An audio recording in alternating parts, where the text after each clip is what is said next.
Eccolo qui, anche a lui un applauso alla bandiera italiana. Il viaggio della bandiera italiana attraverso tutto il nostro paese. L'hanno portata nelle loro mani e attraverso le loro gambe hanno percorso chilometri e chilometri i tedofori militari. Noi siamo partiti ieri sera da Bologna e abbiamo trovato condizioni meteo abbastanza critiche. Comunque l'impegno c'è stato da parte di tutti i miei colleghi, siamo arrivati stamattina qui a Padova. Come l'esercito marciava 100 anni fa, oggi simbolicamente i podisti militari hanno voluto ricordare quella forza e quell'impegno per la patria. 4.200 chilometri da Trapani a Trieste. Cosa ti ha insegnato il tuo bisnonno?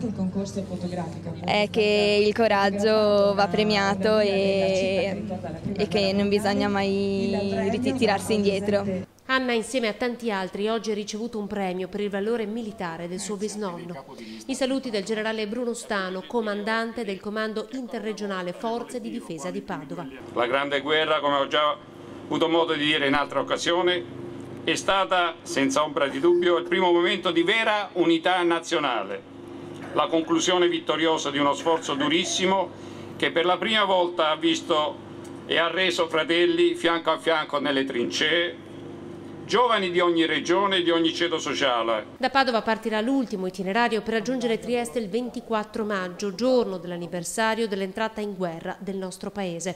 Alla cerimonia hanno preso parte molte scuole del territorio che hanno potuto con l'occasione conoscere meglio tutte le strumentazioni in uso dell'esercito.